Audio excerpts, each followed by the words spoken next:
Hello everyone, hope you're doing well. Today we're back on the updates 1.101 dev server, and it's time to have a look at the aviation part of the dev server. There have been a bunch of additions when it comes to planes, and also there have been a bunch of additions when it comes to armament presets. The other thing is there doesn't seem to be too much for helicopters, so there isn't going to be a specific video for helicopters, but let's have a look and dive into airplanes. So the first thing is there is a bunch of new weapon loadouts for stuff such as the Phantoms and also stuff such as the MiG-21 SMT. These are basically semi-active radar homing missiles. What we have is for the Phantom, we have the AIM-7Es, which have been added to the game. Stuff such as the F-104S for the Italians, which probably looks the best. These aren't modeled perfectly when it comes to the Phantoms, but they look beautiful on something like the F-104S. You can see them, the big uns that you see here. These are the AIM-7E Sparrows that you can see, and unfortunately they don't seem to be working too well on this dev server, but there is one of this type which is, and this is the MiG-21 SMT with its R3Rs, and they are kind of working. So basically how these work compared to your standard like air-to-air missile that you're used to in the game, what you have to do now is they're a lot longer range, but also you need to get a radar lock. Now, as I said, there is a little bit of touchiness when it comes to these things. The only ones which seem to be working too well are the MiG-21 SMT ones, and I also believe the French jet, the Mirage, also has a new one which is semi-working as well, but I can't get it to work every time. But I'll try and show you using these how it works. So the first thing you have to do is if you click your lock on button, you'll see it says text weapon lock, sensor lock required, right? So what you have to do is you need to lock your radar sensor first. So what we'll do is we'll do it on this higher vehicle right now just to give you an idea. So there we go. And the way this works, you can see the box here. This is me having a looking for a target, and boom, found a target. So now we have a lock, now we have to do the sensor, and now we just fire off the missile. Simple as that. Now the R3Rs have a guidance of 10, they have an overload of 10 Gs, and you have to keep the targets locked the whole time as they're going in. And sometimes they'll just miss because obviously the target is turning hard or something like that. Also, if you lose radar at any point, you can see that the missile will just kind of disappear. There it was kind of out of range, I believe, but these things do have a lock-on range at least of 0 to 15 kilometers, so it's pretty far when it comes to these missiles. And as I said, stuff like ground interference can, you know, kind of screw stuff up. So you can see here we're struggling to see that guy, but with this guy we can just lock onto him straight away, and then once again set it up, fire one, and have a look. So as I said, these are semi-active radar homing missiles, and it should definitely be interesting to see in the game. I'm not sure how effective they're going to be at ranges like this. I think you'll still be fine with the standard stuff like R60s, but when it comes to longer range engagements, stuff like this is going to be what to go for. You can see there it didn't exactly hit. The machine kind of ran away from it. So yeah, they're not perfect right now. They're not working in the greatest way, but you can see there, you know, the thing moving with it. And once you lose lock or anything like that, then it just kind of disappears. So yeah, that's basically how the new mechanic works. As I said, it's not fully fleshed out yet. It's only really working with the MiG-21 SMT, but I thought I'd give you a demonstration. Just thought I'd put a quick clip in here of Dog for Life actually getting the Sparrows to work. It seems like you actually have to activate them from the ground, then take off to fire. So there is definitely something buggy with them, but they are at least working in some order.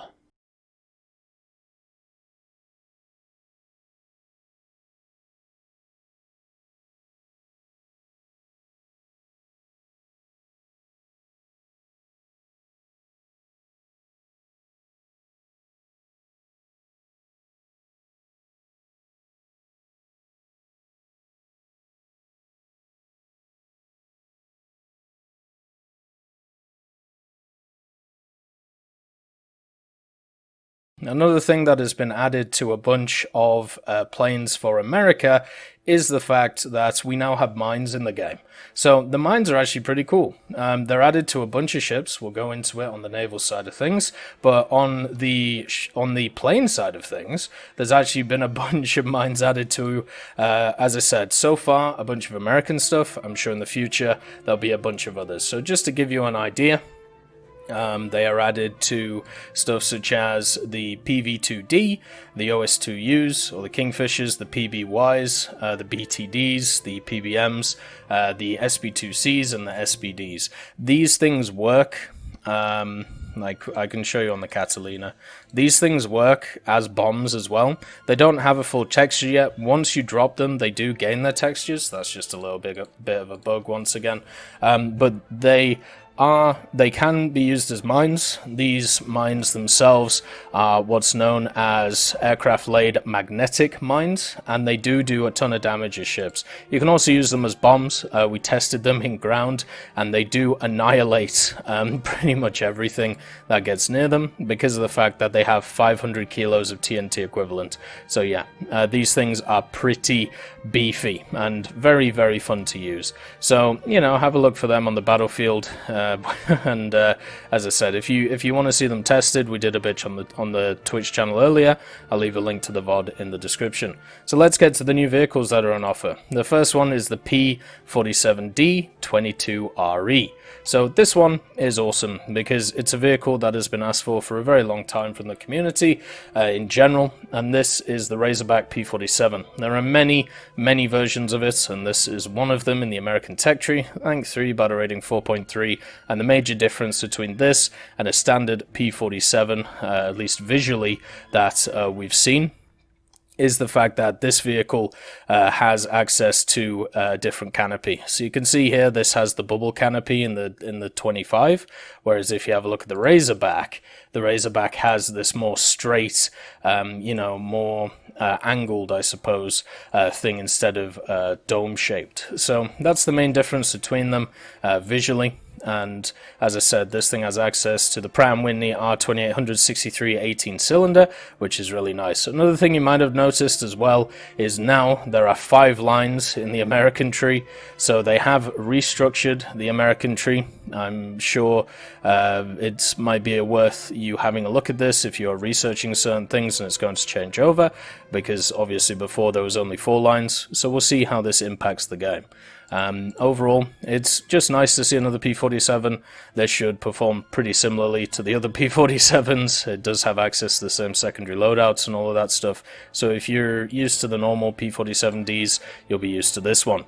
The next one is the YP38. This is a new premium vehicle that is coming into the game, and it is going to be 1150 GE, at least that's what it is on the dev server.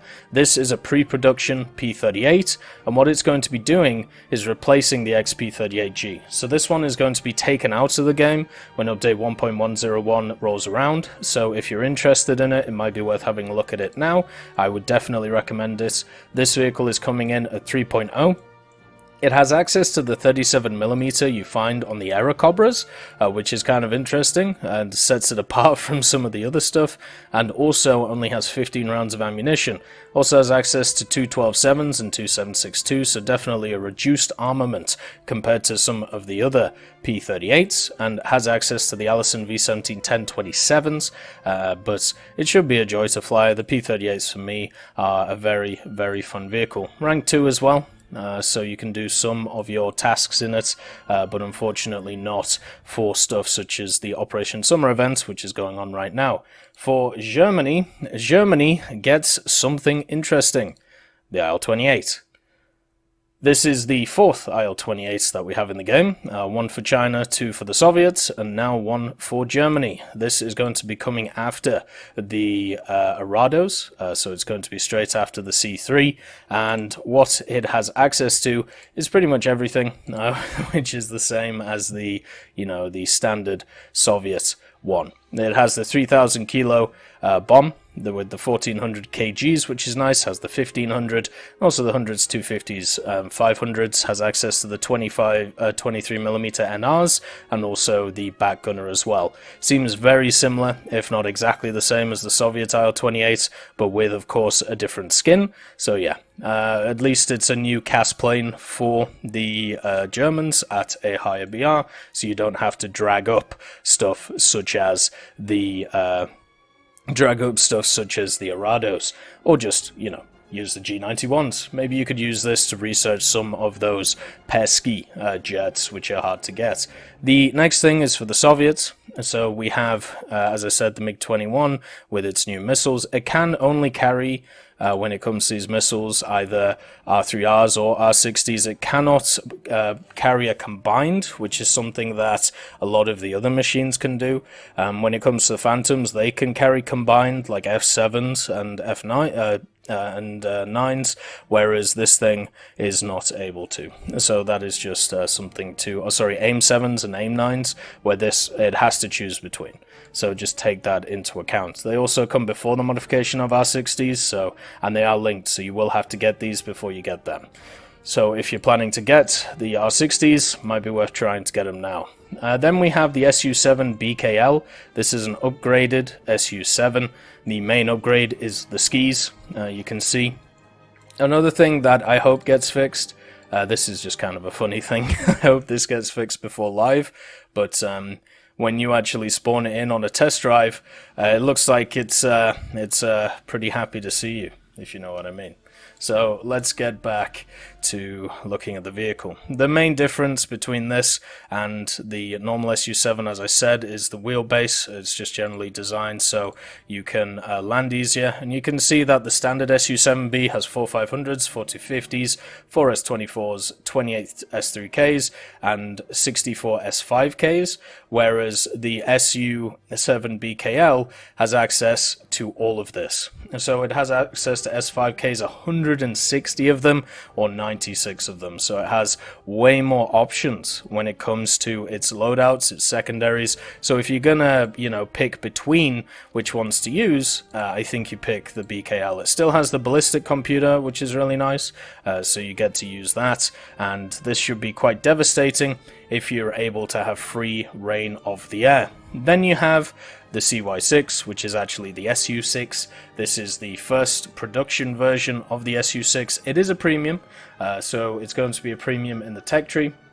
It's going to cost 2,980 GE, and it is going to be a rank 4. So you can use it to effectively grind rank 5 and below of the tech tree, which should be nice for it. And also it has some lovely bonuses on it, 480 and 480 for RP and SL.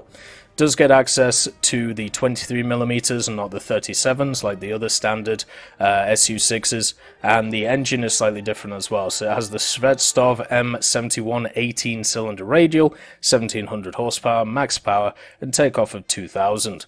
Then it has access to some Shikasas as well, 3,000 rounds, so you'll be able to really annihilate tons of light ground targets with this. This is going to be a great grinding aircraft in stuff like Aerialistic and Simulator, but it does miss a few key features. It does miss the tail gunner, which the other Su-6s have. Obviously misses the 37s as well, as I said, which are useful at popping pretty much anything on the ground, and the loadouts are slightly different. So it has access to a ton of different ones. You can see it has access to, a bunch of rockets and bombs. It has access to bombs by themselves and some large rockets such as the RS-132s. I don't know why these two are duplicated. That seems a little bit weird to me, and they look different as well. I suppose these ones have more pens, so they are slightly different. Then you have access to just the bomb load, so you have a ton of different, you have a ton of different options for this machine. It should be a little bit more maneuverable than some of the Su-6s, just because it has a lot less weight, and it has a really cool armor model on it, as you can see. So that's lovely to see as well. The next vehicle that we're having a look at is British, and this is the Thunderbolt Mark I. The Thunderbolt Mark I is a P-47D. I believe it is a 23 P47D23RE, which should be very similar to the one which has just been added to the American tech tree. You can see it's a Razorback. It has this really nice skin on it. The RAF skin with the skull in the spade, in the Ace of Spades, and it has this just beautiful look to it. Whoever made the skin should be incredibly proud of themselves. It's rank 3, battle rating 4.3, and it's exactly the same, as I said, basically as the D22, or at least very, very similar. So it has all of the same secondary loadouts. You know, you have the classic 2 1000s and 1 500 on it. You have the classic 8 50 cals to be able to annihilate anything, and of course the APIT. So this is going to be a really nice grinder for the British. I mean, they already have a bunch of grinders for, you know, Britain, so you can get through rank 4 and all of the other ranks just with the Thunderbolt if you feel like it. It also has a price of 1600 GE on the dev server right now, so, you know, not too expensive. The next vehicle is for Japan, and this is just a minor change for us, the B6N2. All of these actually have access now to an updated cockpit, which is really nice. You know, it's always nice to see a new cockpit on vehicles which have been added to the game at a different pace. You can see it right here. The joystick is, let's say, fit for purpose, but everything else works really well.